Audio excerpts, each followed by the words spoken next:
আসসালামু আলাইকুম। আজকের এই বিশেষ বিশ্লেষণে আপনাদের সবাইকে স্বাগত।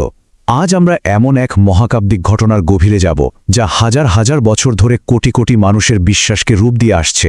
এটা কিন্তু নিছক কোনো গল্প নয়, এটা হলো কুরবানির একেবারে শুরুর দিককার ইতিহাস। তো চলুন আর কথা না বাড়িয়ে সরাসরি ইতিহাসের পাতা থেকে এই চমকপ্রদ ঘটনাটি জেনে নেওয়া যাক। চারদিক তখন রাতের নিকষ কালো অন্ধকারে ঢাকা, গোটা পৃথিবী যেন নিস্তব্ধ হয়ে ঘুমিয়ে পড়েছে। ঠিক সেই ঘুটঘুটে অন্ধকারের ভেতর হজরত ইব্রাহিম আলাইহিসসালামের শান্ত ঘরের নীরবতা ভেঙে একটি ঐশী নির্দেশ স্বপ্নের মাধ্যমে প্রতিধ্বনিত হল। পর্ব ১, ৩টি ঐশী স্বপ্ন। চলুন এবার এই ঘটনা প্রবাহের দিকে একটু নজর দিই, যেখানে প্রতিটা ধাপে পরীক্ষার মাত্রা যেন একটু একটু করে বাড়তে থাকে। ঘটনার এই টাইমলাইনটা একটু খেয়াল করুন। প্রথম রাতে নির্দেশ এলো আল্লাহর নামে কুরবানি করার। সকালে উঠে তিনি কোনো রকম দ্বিধা ছাড়াই তার সমস্ত ধন সম্পদ সহায় সম্বল এতিম ও গরিবদের মাঝে বিলিয়ে দিলেন। কিন্তু পরীক্ষা তো সেখানেই শেষ নয়। দ্বিতীয় রাতে আবারও একই নির্দেশ। এবার তিনি কুরবানি করলেন তার মহামূল্যবান পশু। এরপর এলো সেই তৃতীয় রাত, চূড়ান্ত নির্দেশ। এবার তাকে বলা হলো তার সবচেয়ে প্রিয় বস্তুটি কুরবানি করতে। ১০০। এই সংখ্যাটা কিন্তু কোনো সাধারণ সংখ্যা নয়। দ্বিতীয় স্বপ্নের পর হজরত ইব্রাহিম বিন্দুমাত্র দ্বিধা না করে ঠিক ১০০টি অত্যন্ত মূল্যবান উট কুরবানি করেছিলেন। চূড়ান্ত পরীক্ষার আগে নিজের অগাধ ভক্তি আর সম্পূর্ণ আত্মসমর্পণের এক অবিশ্বাস্য দৃষ্টান্ত, তাই না? পর্ব ২, গোপন বার্তার ভার। আসল পরীক্ষা তো তখনও বাকি। তৃতীয় রাতের সেই স্বপ্নের পর যখন সকাল হল, তখন নেমে আসে এক হৃদয় বিদারক মুহূর্ত। হজরত ইব্রাহিম গভীরভাবে চিন্তা করে বুঝতে পারলেন যে তার সবচেয়ে প্রিয় জিনিসটা আর কিছুই নয়, দীর্ঘ অপেক্ষার পর পাওয়া তার নারীছেড়া ধন, প্রাণপ্রিয় পুত্র হজরত ইসমাইল। এই চরম সত্যটা একজন বাবার জন্য কতটা ভারী ছিল তা কি আমরা একটুও কল্পনা করতে পারি? ভাবুন তো, একই বাড়ির ভেতর কি বিশাল এক মানসিক বৈপরীত্য চলছে। একদিকে একজন সন্তানের নির্ভেজাল আনন্দ যে তার মায়ের কাছে গিয়ে প্রবল উচ্ছ্বাসে বলছে তাকে গোসল করিয়ে নতুন জামা পরিয়ে দিতে, কারণ সে বাবার সাথে এক বিশেষ দাওয়াতে যাবে। আর ঠিক অন্যদিকে একজন বাবার ভারী হৃদয়, যিনি বুকের ভেতর পাথর বেঁধে চোখের জল আটকে রেখে নিজের পোশাকের নিচে লুকিয়ে নিচ্ছেন একটি ধারালো ছুরি আর একটা শক্ত রশি। পর্ব ৩, প্রতারককে হারানো। পিতা ও পুত্র যখন মিনা পাহাড়ের দিকে যাত্রা শুরু করলেন, তখন কাহিনীর উত্তেজনা যেন চরমে পৌঁছায়। ঠিক এই সময়ে দৃশ্যপটে আসে এক প্রতারক, ইবলিস। হজরত ইব্রাহিমের এই অবিচল আনুগত্য দেখে সে তো ঈর্ষা আর ক্ষোভে জ্বলতে থাকে। যে কোনো মূল্যে এই কুরবানি আটকাতে মরিয়া হয়ে ওঠে সে। ইবলিস কিন্তু একের পর এক ফাঁদ পাড়তে থাকে। প্রথমে সে একজন সাধারণ মানুষের ছদ্মবেশে বিবি হাজেরার কাছে যায়। দাওয়াতে যাওয়ার আসল উদ্দেশ্য বা ওই ভোজের প্রকৃত সত্য জানিয়ে সে মাকে মানসিকভাবে ভেঙে দেওয়ার চেষ্টা করে। এরপর সে ছোট্ট ইসমাইলের মনে বাবার প্রতি অবিশ্বাস তৈরি করার চেষ্টায় লিপ্ত হয়। তার একটাই লক্ষ্য, যে কোনোভাবে হজরত ইব্রাহিমকে আল্লাহর সবচেয়ে প্রিয় বান্দা হওয়া থেকে আটকে দেওয়া। কিন্তু প্রতারকের এই জাল কিভাবে ছিন্ন হলো জানেন? বিবি হাজেরার এই অসাধারণ উক্তিটি শুনলেই সব পরিষ্কার হয়ে যাবে।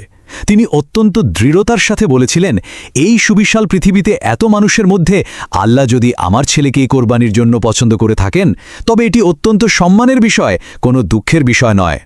সত্যি মায়ের এই অটল আধ্যাত্মিক শক্তি ইবলিসের প্রথম ফাঁদকে এক মুহূর্তেই ধূলিসাৎ করে দেয়।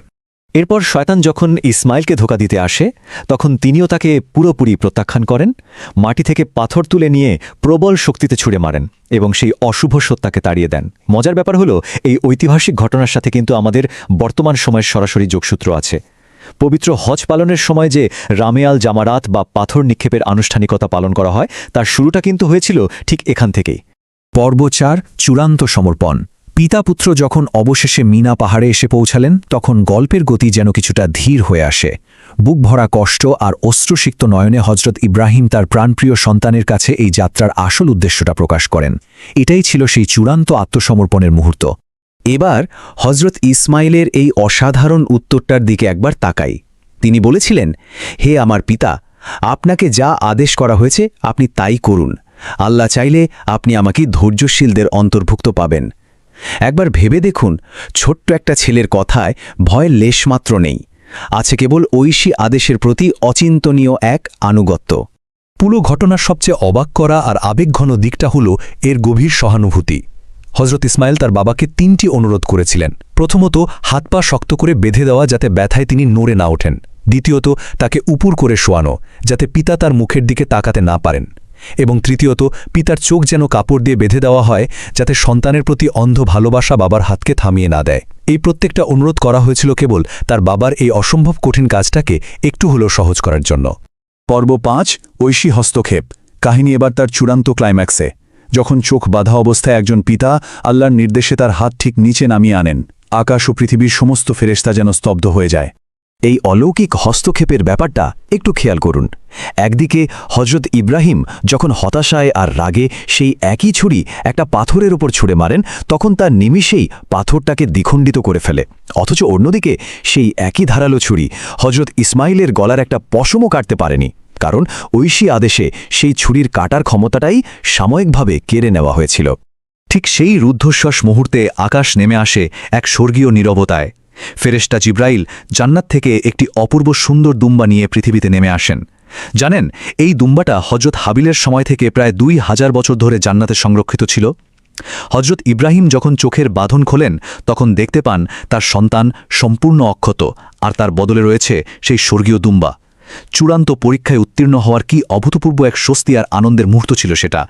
পর্ব 6, ত্যাগের প্রকৃত অর্থ। তো ঐতিহাসিক এই মহাকাব্যিক ঘটনা থেকে আমরা এবার একটু বর্তমানের দিকে তাকাই। চলুন দেখি এই পুরো বিষয়টা আমাদের আধুনিক জীবনে কিভাবে প্রভাব ফেলে। কুরবানির প্রকৃত অর্থটা আসলে কি?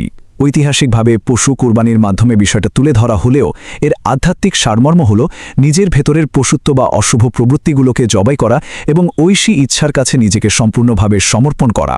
আক্ষরিক অর্থে পশু কুরবানি কেবল একটা প্রতীক মাত্র। আসল প্রশ্ন হল, মহাবিশ্ব আমাদের কাছে জানতে চায় আমরা আমাদের নিজেদের ভেতরের ঠিক কোন জিনিসটা ত্যাগ করতে প্রস্তুত।